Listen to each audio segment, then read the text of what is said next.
আসসালামু আলাইকুম। আমি তাওহিদা মিতু, কুমিল্লা থেকে বলছি। ব্লগ বাই তাওহিদার নতুন আরেকটি ভিডিও দেখার জন্য সবাইকে আমন্ত্রণ জানাচ্ছি।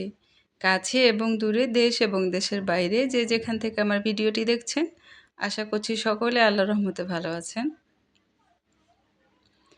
সকালে ঘুম থেকে উঠে আমি প্রেসার কুকারে বুটের ডাল সেদ্ধ বসিয়েছি রুটির সাথে খাওয়ার জন্য। এরপরে তাসানের বাবা রাত্রে ডিমগুলো নিয়ে এসেছিল, তো এগুলা পরিষ্কার করে আমি ধুয়ে ঝাঁকাতে রেখেছি। তো সকালে এগুলা ফ্রিজিং করেছি, আর ফ্রিজিং করতে এসে দেখি ফ্রিজটা একটু ময়লা হয়ে আছে, তো ওই হাতে একটু মুছে ফেলেছি। এদিক দিয়ে কাজ গুছিয়ে নিয়েছি। এরপরে ডালটা যখন সিদ্ধ হয়ে গিয়েছে আমি ফোড়ন দিয়ে নিয়েছি, আর নামানোর আগে দিয়ে একটু ঘি ছড়িয়ে দিয়েছি একটু শাহি ফ্লেভারের জন্য। আর রাত্রিবেলায় রুটি বানানো ছিল, আমি ওগুলাকে এখন বের করে ভেজে নিচ্ছি। রাত্রেবেলা রুটি বানানো থাকলে সকালবেলা কাজটা একটু সহজ হয়ে যায়।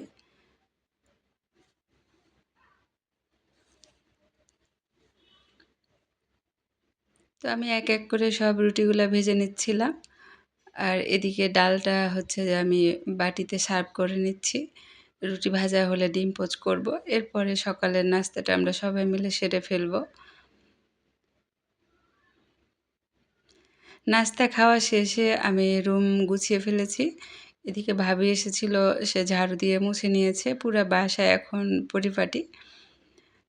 তো রুম পরিষ্কার করে গুছগাছ করে আমি রান্না বসিয়েছিলাম। আজকে রান্না করেছি রুই মাছ নদীর, আর ছিল চিংড়ি দিয়ে লতির ভাজি, আর সকালের ডালটা ছিল। তাসান যেহেতু ডাল অনেক পছন্দ করে, তো সে এটা দিয়ে খুব ভালো মতো খেয়ে নেবে।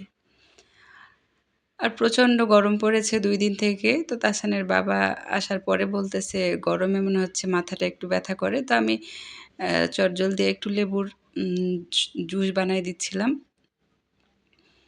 তাহলে হয়তো মাথাটা একটু ছাড়বে বা যে ক্লান্তিটা এটা দূর হবে।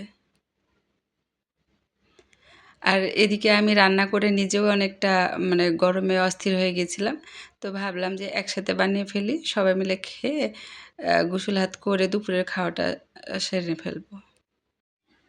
তো শেষের দিকে একটা কথা বলতে চাই, আপনারা যদি এখন পর্যন্ত ভিডিওটি দেখে থাকেন আর আপনাদের কাছে ভালো লেগে যায়, প্লিজ একটা লাইক দিয়ে আমার ভিডিওটি কন্টিনিউ করবেন।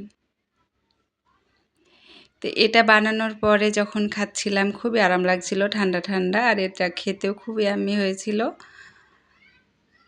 তো দুপুরে খাওয়া দাওয়া শেষ করে যে সময় আমরা শুতে যাব, দেখলাম যে আকাশে মেঘ করে বৃষ্টি নামলো, আর সাথে বাতাসও ছিল। তো আবহাওয়াটা মাশাআল্লাহ শীতল হয়ে গিয়েছিল।